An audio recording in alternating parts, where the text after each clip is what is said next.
Hello, welcome everybody. Welcome to The Walker and The Walker Cinema. My name is Pablo De Ocampo. I'm the director and curator of Moving Image here at The Walker. And it's thrilled to see so many people out here on a sunny, amazing summer Minnesota night to share in this beautiful cinematic moment with us tonight. I'll begin tonight by just acknowledging and grounding us here in the place that we are gathered. We are on land that has been for many millennia, land where the Dakota call home. Minnesota Makoche is the Dakota word for the state we live in, which means water land where the waters reflect the sky, which I think is a beautiful way to describe this place that we live in. As an uninvited guest here on this land, I feel very honored to share this land, not just with the Dakota, but the many other indigenous people who call this state home. As you know, we are here tonight to celebrate the 20th anniversary of the release of Sweetland, a film by Ali Selim. I imagine that many of you here in the audience have seen this film before, raising hands, and are here to kind of relive that moment and have seen it many times. As I said, I'm not from this place, so I hadn't actually seen this film until recently, but it's really great to kind of learn about it. Minnesota has such a great, beautiful, wonderful, small, homegrown film culture, and it's great to kind of celebrate those moments here at The Walker. So I'm here along with my partner in crime, Andrew Peterson. Many of you know him from Film North, an organization here in the Twin Cities dedicated to supporting local filmmakers with education, production, support, help. They also have a beautiful little screening room there, a great new facility over in St. Paul. If you haven't been, go check it out for something. And we are also joined by Ria Kalstadt, who's here with us tonight to introduce the film and will be joining us afterwards to moderate the very special, very amazing discussion, Q&A session with director Ali Selim, with actor Alan Cumming, who is here with us tonight. Thanks for being with us in the house. Tim Guinee and Will Weaver, all sort of part of the core creative team of this film. And I'm going to hand it over to my pal Andrew to make a little bit more of an introduction. We'll have a few more things to say, and then we'll get underway with the film. Thanks for being with us here tonight.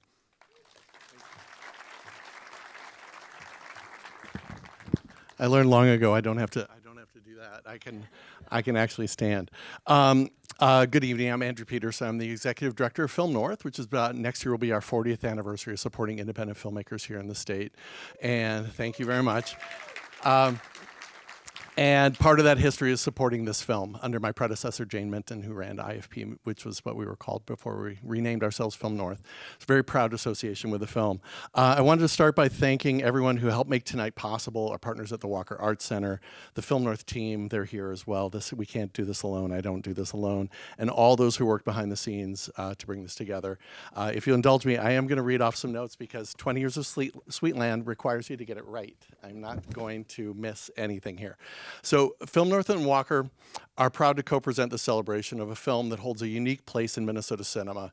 Based on Will Weaver's short story, A Gravestone Made of Wheat, Sweetland was brought to life by Ali Selim and an extraordinary cast and crew, many of whom are with us tonight, including Ali, Will, lead actor Tim Guinee, and of course, producer and star Alan Cumming. A little table setting as a reminder. Shot in Minnesota on a tight budget with a talented Minnesota crew, Sweetland premiered in 2006 and quickly captured audiences across the country, winning multiple audience awards at film festivals, earning nearly $2 million at the global box office, and receiving the Independent Spirit Award for Best Feature. But its lasting significance goes far beyond the accolades. Sweetland represents something different to each person in this room. And that's why we're all here. It meant something to us then, and it continues to mean something to us now. For me, Sweetland is an example of the rare alchemy found in the very best independent films when the story, the artist, the place, and the moment all come together exactly as they should. It's rarer than you think. Its quiet, deeply human story of immigration, belonging, love, and resilience remains as moving and relevant today as it was 20 years ago. It reminds us not only of the power of independent filmmaking, but of the people and communities that shape who we are. That's the gift of Will Weaver's story and how these talented artists interpreted it for the screen. And tonight is a rare opportunity to come together and revisit a remarkable work in the company of the artists who helped create it. It's now my pleasure to introduce someone very close to the film and its creators who will be hosting this evening's conversations. Please welcome Ria Kalstadt. Ria. Thank you, Ria. That's okay. When you have a name with a lot of consonants and very little vowels, it shifts. Hi, I'm Rhea Kilstead. I am an actor, an artist, and how would you say it? I am the co-founder, along with Gil Bellows, of the Cygnus Emerging Filmmakers Institute, which was a film development lab that Gil and I started back in Los Angeles in the 90s as a place for first-time filmmakers to find their voice and have the opportunity to make their movies. During our first year there, we accepted only 2 scripts. One of those scripts became the movie that we're all going to watch together tonight. The critics called Sweetland a movie of extraordinary tenderness. They told us to think of it as a gift and labeled it a masterpiece, making our little lab experiment a huge success. I think one of the things about Sweetland is it is, to me, it's a true labor of love. I mean, it was made here in Minnesota with friends and family, inspired by Minnesotan author Will Weaver's short story, as Andrew said, A Gravestone Made of Wheat. It was originally shot on 35 millimeter film, a bygone era. And Sweetland somehow managed to magically embrace its independence and defy expectations of what any little movie should be able to do. Legendary indie distributor Jeff Lipsky championed the film as it screened in theaters around the world to ticket lines that waited around the block for the better part of a year, another bygone era. Over a dozen publications, including the Los Angeles Times, Entertainment Weekly, honored Sweetland with places on its top 10 best films of the year lists. And producers Ali Selim, Alan Cumming, Jim Bigham won Film Independent's coveted Spirit Award for Best First Feature Film, which is the Oscar of the independent film world. My piece in this, I met Ali Selim in New York City at Jezebel's restaurant on 10th Avenue in 1993 when Ali was in town shooting an A1 steak sauce commercial. Ali became one of the most important people in my life and remains so 33 years later. I have also known Tim for maybe longer than I've known Ali, I think. So I have been involved with Sweetland almost as long as Robin and Ali. I don't know if it's fair to say that. And I think this movie is as important and moving, as poetic and poignant now as it was when I first read the screenplay and when almost a decade after that I saw it on the silver screen. For those of you tonight who have never seen Sweetland, I am envious. And for all the rest of us, we get the huge gift and honor of seeing it together in a theater, on a big screen, how movies are supposed to be seen, another bygone era. I mean, what a gift with a special audience. We have Will Weaver and Tim Guinee and Alan Cumming and Ali and Robin and all of you. All right, Ali had a far simpler introduction when he was on the film festival circuit. He would say, the film is all in color. There are purposefully no subtitles, and it's mostly in focus.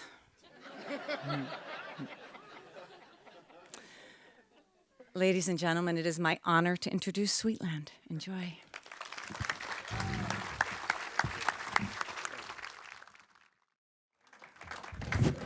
Oh my God, it makes me weep every time I see it. Thank you, Ali. I mean,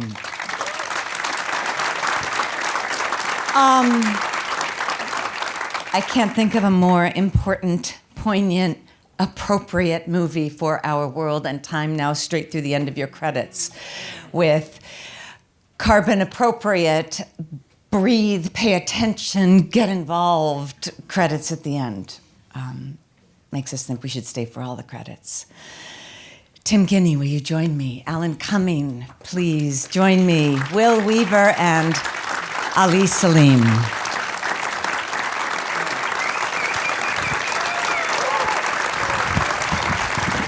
Wherever you want to sit.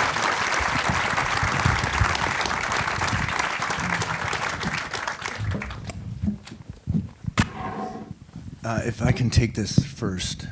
I love a good microphone, and I have one in my Have hand. at it. Now, just bear with me for a minute. I would like to thank and acknowledge some people who are here tonight, a few people who are here tonight whose contribution and collaboration sort of defy or betray the simple image you have of 5 people up here claiming credit for the film.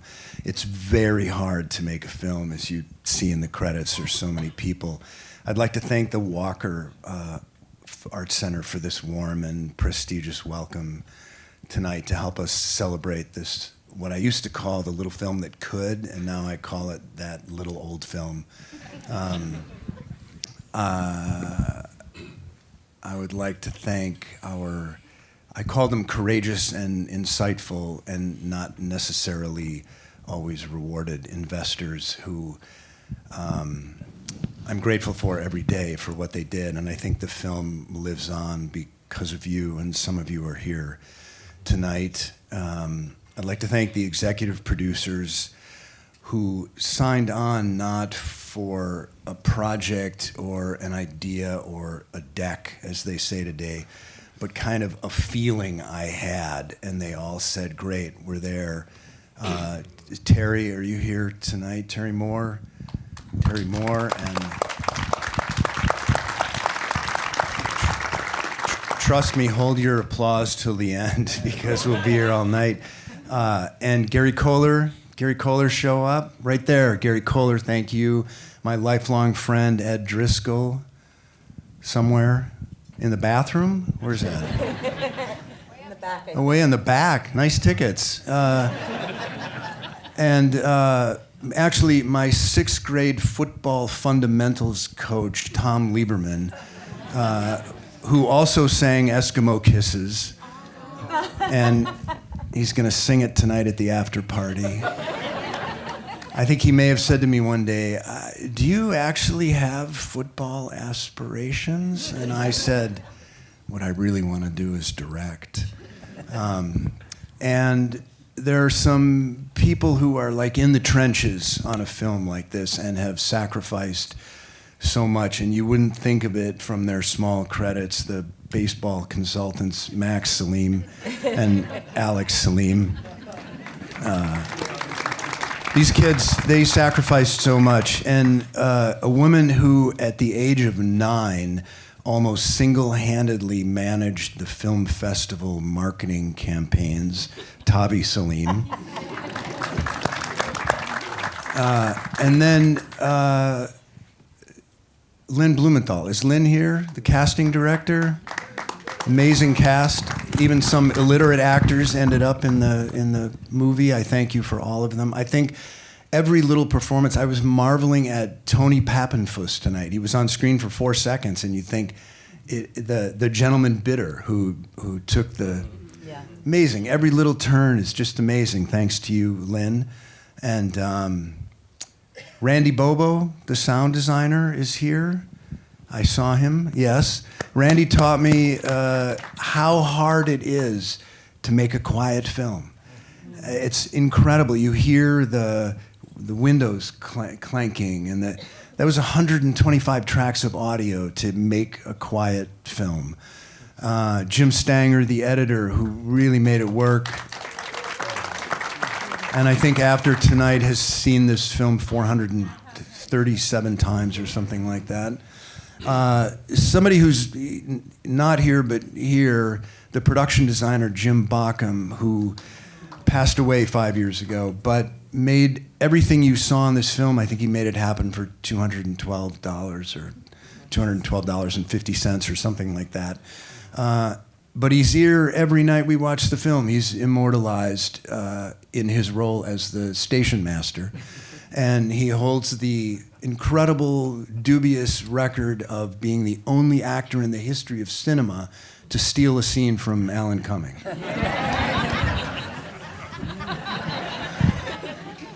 It's locked. And then there's the category without whom, and there are 3 people without whom. My producing partner, Alan's producing partner, Jim Bigham, who, I don't know how you pulled it off. I don't know how you did it. The harvest scene and all this stuff with pennies. I remember I was shooting the wedding photo scene where they take the photo, and Alan's hands, which are not Alan's hands, end up in the shot. And I was supposed to be done, I think, by 11 a.m., but the sky was so blue and the fields were so green and the house was so white, and at 4 p.m. I was still shooting that scene, and Jim came walking across the field from the trailer, and I thought he was going to say, "Finish up." And instead he said, "Let's have fun. This is the last time we will make a film without adult supervision." And it's so true.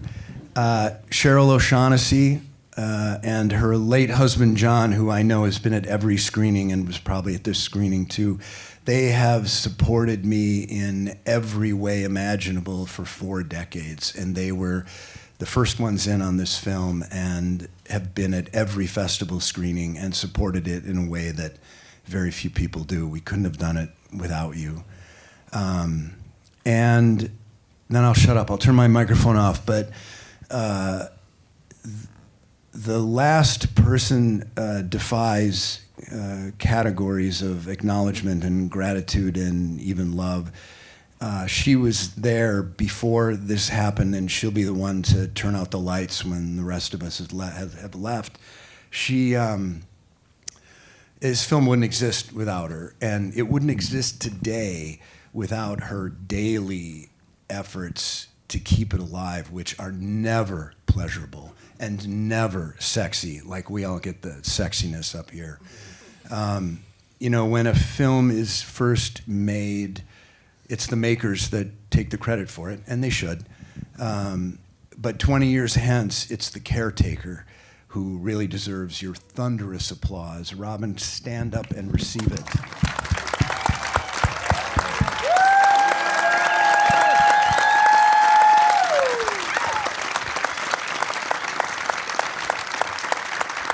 All right. I'm sure I forgot 20 people, but thank you all for listening. And thank all of you. You are without whom. They forgive you. You can call them tomorrow. I was going to start with something totally different, but I think I want to start with the two of you. When was the last time you saw the film, and how did it feel to see it? Or what struck you? What stayed with you? I think I probably saw it. Well, when did it come out? 2007? No, or 6, 20 years ago, yeah. I think I probably saw it. Years hence. Yeah, probably around about then, I think. I don't think I maybe saw it once since then, a few years later. So it's complete surprise, many of the things in it. I forgot I punched you. I know that. I gasped when that happened. That's the thing of having made a lot of films and also obviously getting older, is that you're pleasantly surprised by things that you have no recollection of. But I always just thought it was such a beautiful story and so beautifully made. And I guess tonight, being here in Minnesota, I appreciated so much the actors who were from, a lot of them who had worked at the Guthrie. I remember they would come and I'd be really kind of in awe of these great theatre actors who were coming to do little parts in the film. And like you say, every role is so beautifully, and it doesn't seem at all like anything contemporary. Like often when you try and do films that are set a long, long time ago, you kind of can see like a hairstyle or a thing or even just a sort of manner of someone, and it's so incredibly entrenched in its time. I don't know. It was incredibly moving and incredibly surprising, and beautiful. Just a beautiful experience to see it, and especially to see it, with all of you here tonight. What did you think, Tim? I saw my mother, who was 96, passed 2.5 years ago, and I was cleaning her apartment in the transitional living place, and somebody found out I was an actor and decided to have a screening while I'm grieving the death of my mother, my beloved mother, and I kind of snuck in the back, and I get crushed by this movie. It's really hard to talk about it without sounding self-aggrandizing, but there's a thing where you'll hear about a movie and they'll say Meryl Streep's in it and Brando's coming back from the dead to do it and Spielberg, all this, and the worst movie on earth. You get involved, and I don't know what happens. Some lightning, some extraordinary grace happens. And this movie, first of all, when we did it, I thought it was gay marriage, incredibly important, and now I think incredibly important for immigration. And God bless Minnesota. I want to tell you, and I don't mean to be political, but the rest of the country, just God bless you. But also the deep decency of this film, the deep, and also the things I was saying to Ali, I think last night, that getting to play a man who's afraid of sex, but that's funny, but it isn't. It's human. This movie is so human. It's just staggering, and I'm so grateful to be part of it. That's what I have to say. Too, absolutely. Thank you. Beautifully put. Thank you. I was so struck by this movie also in light what you said of everything that is happening in our world with immigration, with strangers, with the coffee's too black, your name is wrong, you don't speak the right language. And you wrote this short story a long time ago. Yes, I'm a literary guy, but I'm from the farm way back. And on my mother's side, it was, I guess you could say, Norwegians all the way down. Farm folks. And so there were immigrant steamer trunks in the attics that held the quilts and Norwegian Bibles here and there. So that whole Scandinavian tide that came over was very living, very real to me. And the actual story itself came from a moment when I was a lad, and it was at a Christmas or Thanksgiving, some family event, and I overheard my grandfather telling a story to the big people about this woman who had come over to be married after the war, but she had trouble with her papers, so they couldn't get married. They were supposed to wait, but they didn't. And at that moment, I remember a great aunt clucking her tongue at my grandfather for telling such an untoward story with delicate ears in the room. And I think we would all agree when we're kids and the adults stop telling something, we know there's a lot more. There's a lot more there. So I didn't come back to that for many years later when I was sorting out my own literary life and finding my subject matter, and started to think, who was that woman? Who was that man? How did that happen? Who said they couldn't get married?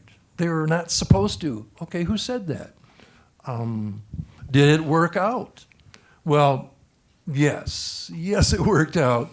Were they in love? Was it a love story? Yes. We're trying to get to a love story when we write things. And so wrote it. It came quickly. It was published in a literary journal, and then republished in the Minneapolis Star Tribune Sunday magazine. And not long after that, a guy with a decidedly un-Scandinavian name got in touch with me. And at that point, Ali added generations, which didn't exist in the story, if I'm not mistaken. Yes, exactly. read the This was a story for a long time. 20-page story, and so Ali's had a lot of freedom, a lot of space to expand it, and that's really the beauty of what he did. For example, Alan's character Franson was a passing farmer, tip of the hat, and he becomes a real character, and that's you. You did That's that. him, actually. I was thinking about that guy who tipped his hat, and then I had dinner with you and Susie, and you. There were 12 of us at the table, and you were at the head of the table where you belong, and you regaled us with imitations of Sean Connery all night. And for some reason, you reminded me of my hapless grandfather, who was a farmer and lost the farm and couldn't turn the tractor on and all of those things. And I thought, that was 1996? Yeah. So did you write that part for Alan? I wrote don't that part for think Alan. I ever knew that. Yeah, for Alan. That's right. That was just in Los Angeles. We met because of Susie, or because you were making commercials with her, and I was staying with her in Los Angeles. And this is when I first come to America, actually. You were one of the first people I met. Will you do a Sean Connery for us? I can tell you, I'll do a Sean. So this is a good story. So I was once at Sean was a big Scottish National Party person, as am I. Believed in independence for Scotland, and we were at this film event at the First Minister of Scotland's house, and we were all drinking whiskey, lots of whiskey, and the Labour Party had released a white paper that day about the future of devolution in Scotland, and so everyone was talking about it, and we were all drinking, and I turned to him and I said, and everyone was talking about this, and I said to him, so Sean, what do you think about do you support the Labour blah, blah? And before I could say, the end of the sentence, he went, Labour. I will never support Labour as long as there's a hole in my arse.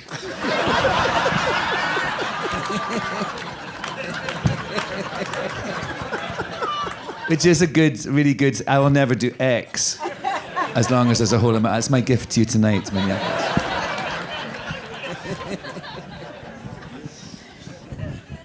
Alan, while I have you, you were also a producer on this. You wore two hats the whole way through. How involved were you? How were you here the whole time? Yeah, well, it was really a long time. It took a long time when Ali sent me the script, and I said I'd try to help get it made. So it was just a question of, that was, I can't remember when you sent it to me, but certainly in the late 90s, I think, wasn't it?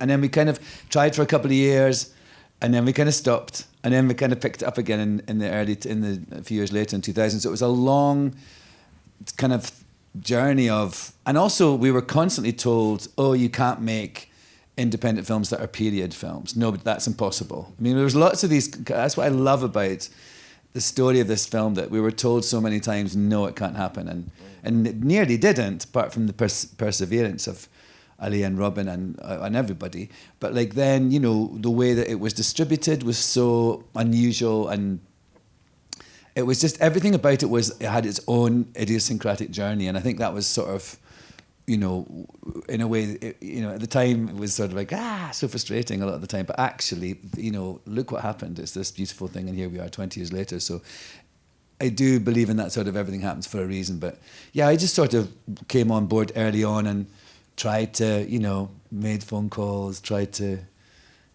whenever I met anyone rich, I would Push the rocks, Yeah. push the rock up the hill. yeah. Do you mind if I jump in? Do you mind, Cheryl, if I tell the story of the phone call? Okay. Nobody was responding. Nobody wanted to invest.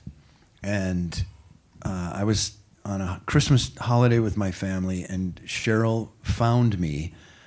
We weren't even in this country. Cheryl found me on a cell phone in Egypt, and she said, John and I are going to invest, and we're going to write letters to everybody we know and tell them to invest, because my astrologer told me that I had to invest in this film.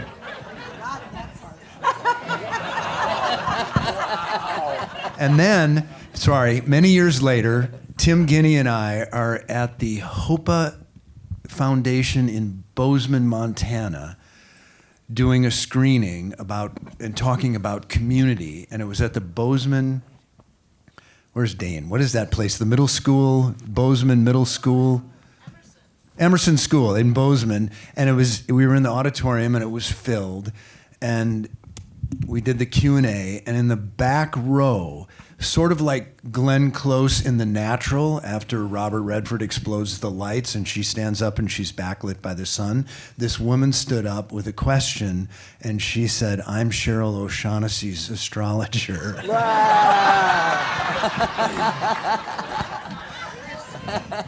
Okay, sorry. You got to take control of this thing. I think this is going a far better direction than I could take it anyway. I have one more question for you, Will, that I'm just curious about. Were you part of the script process as Ali was writing or asking questions? And at what point did you get to read something and see what your story had turned into? Well, this is kind of a true Minnesota story here. We started to write together, and then I realized we were trying to be too nice to each other, and we were not making any progress. And I sort of stepped back, and what's that old joke that a donkey is a horse made by a committee? And we didn't want that. And I came to trust Ali, came to love him as a brother I never had. And I said, go forward with this on your own. And he would check in every once in a while and say, you could have this, you could have that, but you can't have both of them. And that was difficult. But no, it's Ali's vision. And it was a single vision, and it was the way to go, no doubt. Thank you for not mentioning the train.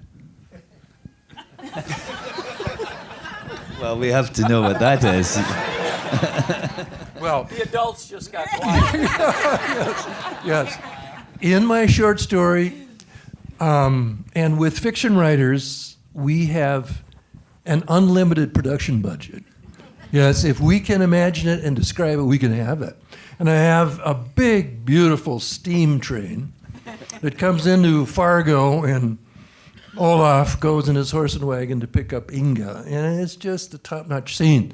Well, as it turns out, we can't afford the train. Am I right? Jim Bigham, what's the story that all the train tracks are now owned by Canadian National, and it was not long after 9/11, and any train moving on international lines was a terrorist event, and did we want a terrorist, right? It was some crazy thing like that. Insurance element and all those practical things. Yeah.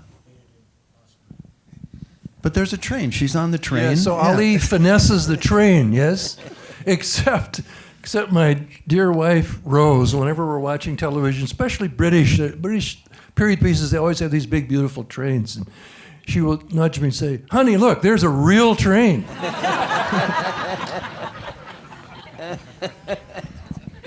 And you have to explain what that train actually was in the movie for that to make sense. Well, it's Elizabeth Reeser sitting in the back of a pickup truck with two walls built behind her with some wallpaper. Jim Bockham, $212.50, and then we just had a couple of milk crates, and people sat on the milk crates across from her, and we shot through them. I mean, it feels like a train, right? Also, can I say that in the picture, with my hands like that, they're not my hands, because on the day that They couldn't afford your That's hands. far too nice. We forgot to take the still of the picture, I think. On the day that we shot, we shot the whole scene when we were taking the picture, and then you would do that right then. It makes sense to have done it then. We forgot. No, we didn't. We were making a film without adult supervision. Right, that's it, yes. And then, so it's Ali's hands that are in the picture. It's not me. So I saw it tonight and went, that's right. I think maybe we should always make films without adult supervision. Tim, I've known you for a long time, and you break my heart in this movie every time I see it. We get to watch you fall in love and play a man who is so silent and so stuck in his heart and his head and his. You do gorgeous work in this movie. It's a beautiful and performance. it's sense. I mean, and you balance Absolutely. him. Like the two of you are such an interesting, unusual energy and balance because you pull him out with your joy and even when your family and your farm are falling through your fingers, you still pull out a harmonica and have a joke for your children. And so watching the whole movie's a love story. It's a love story between the two of you. It's a love story between you and Elizabeth Reeser. It's a love story with the land and the church. And I mean, that's you. But your ability to convey with so little words for so long in this movie, the tenderness, the love, the great empathy of this character is fabulous. I guess there should be a question in there somewhere. I don't even know what the question is. I mean, you just I understand. concur. Right? Yeah. Finish your thought. Okay, here's my thought. I'm an actor also, and it's really rare that you do jobs that I always consider the jobs that I do, and I'm assuming that you two probably feel the same way, that occasionally you get to walk away from a job and you actually take people from the job with you that you carry into your life. And those are rare and few and far between. And this is one of those jobs. Very much so. And Why do you think, other than Ali, because he's a huge Ali and Robin and the family and the labor of love piece of it, the magic of this job, what do you attribute it to? There's not a question, just talk. No, I don't even know. Like, I remember the scene where we're harvesting. Yeah. I remember thinking, oh my God, what our ancestors went through so we could be here. Like, that's in this thing, you know? The land is in this thing, and the people before us. And I get paid money to stare at Liz Reeser and fall in love with her. You can be nice to me, but honestly, oh, that was rough. You're right. You did nothing. She just made it easy. Her performance is just she's mesmeric. fantastic in It's this. incredible. It really, but the pair of you, it's just staggeringly good. And also because you've got so little to say, that it's just you read so much from your silence and your faces. Yeah. And also, do you know what's amazing? The ducks, the geese. How about the geese wrangler? geese. How about that one single goose? How did they get it to Spectacular time it geese like wrangler. They that? tied a rope on that duck. How did It they was do cool. that? How did you get those geese to be like that, Ali? You don't want the answer.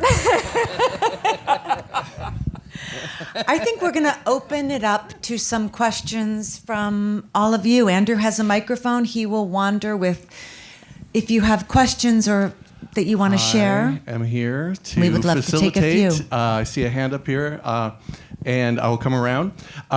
Couple ground rules, please. We want to get in as many questions as we can in a short amount of time, so if you can keep your question brief, and for this beautiful group here, and to talk about the film. Question about the film? I saw a hand over here. Where? You're right here. Yeah, I just wanted to ask about the decision to, like, after Olaf's death, to have Franzen's memory loss as such a prominent part to kind of contrast the sad mood. That's true. It's true? Yeah. You did that. Yeah. Yeah. There was a lot of that in my family. And it was, I don't know, kind of a loving nod to it rather than a comment of any kind. And then when we got Paul Sand to come, he was like a hero of my childhood. He was like the cool guy on the Mary Tyler Moore Show. And I always wanted hair like his, which I didn't get. And And when he came, I thought, oh, there's like a light humor to him, I guess. I don't, it was a decision or a choice, but not a very big one. Just sort of happened. But I've never been asked that, so thank you. I see one here. I actually have a couple of gifts, if I may. Do you want to bring them down, or do you want to bring them? How best? Sure. Oh, What's best? Don't taste it, Can I Andrew. give Don't a taste little it. Background so they understand why what don't you it do is? that while I take it down? All right. You give me some All right. background music. Thank you. My name is Sonia Traumers. I grew up on our family farm in southern Minnesota. I am the daughter of Norwegian immigrants. So thank you for your work. It really touches my heart, and I know for so many people here. My family's been on the land for generations, and I wrote a book in the last couple of years that actually received the Midwest Book Award. It was a finalist for the Minnesota Book Awards, and it's entitled Dodge County Incorporated, Big Ag and the Undoing of Rural America.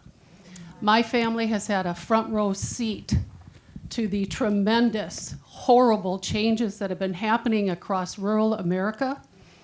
And some of us are still in love with the land and our families and what brings us back to the land. So if you're looking to do a sequel, this story might be a downer, but it starts out sentimental. It's a love story about the land. And so anyway, thank you. I really appreciate your work. Thank you. Thank you very much. Thank you.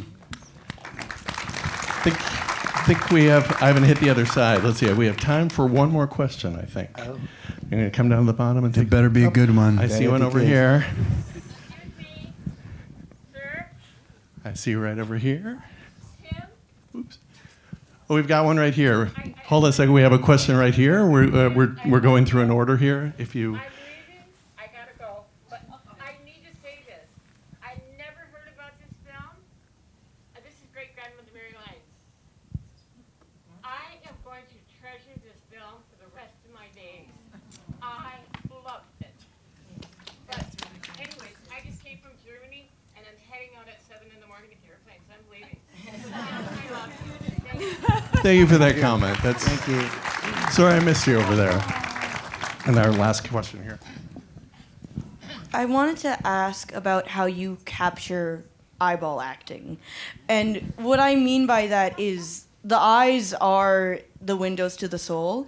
So how do you capture those moments and how do you present them? How do you use your eyes for acting? This is just a general question. That's a good question. Is it more technical question or? So at the start, it was brought up how human the film was, and I believe the eyes are a big part of what makes us human. And I believe that dancing and like a big part of the grounding of the film were the moments where we could see how they were reacting to each other, and really the quiet moments where they were looking at each other and just perceiving the moment and feeling it, and you could see it in every actor's eyes, and just it was really beautiful. So how do you capture that and how do you act that? Well, thank you for my part of it, which is not much. A lot of it is just the actor's eyes, which John Hurt's beady little eyes really tell an amazing story.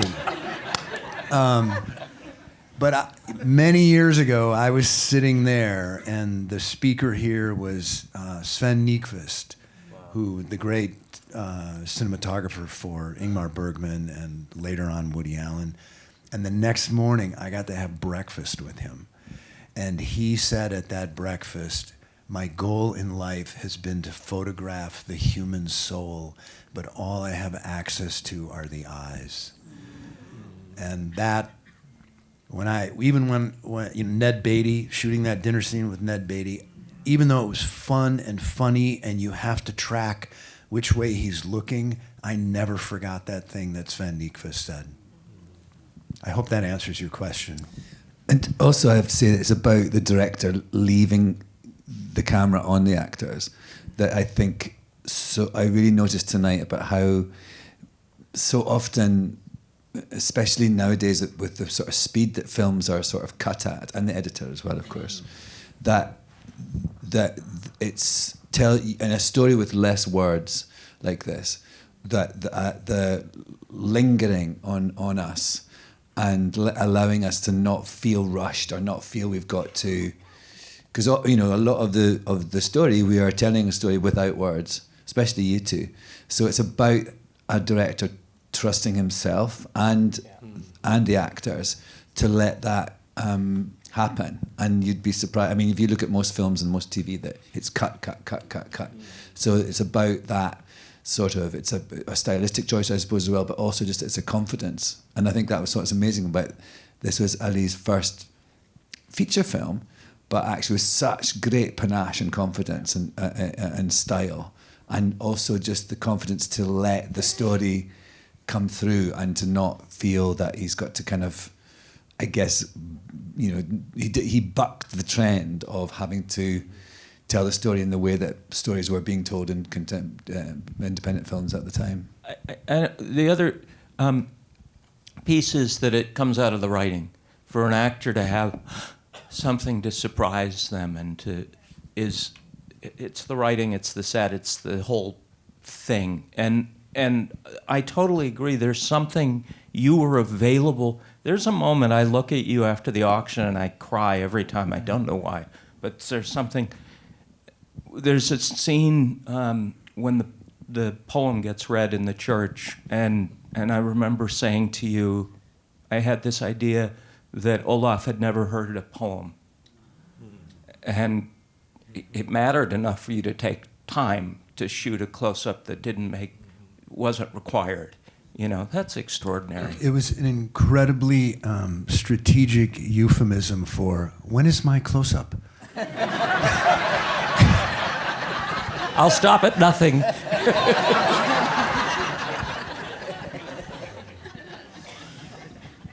And the film is so beautifully edited that the spaces and the pauses and the moments of eye contact and just sitting with the actors are left.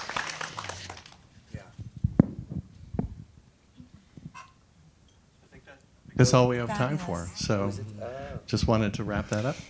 Thank you. I want to thank Andrew, who kind of forced me into this 20th anniversary screening, and it was a lot more fun than I expected it to be. So. And thank all of you. Thank you, everybody.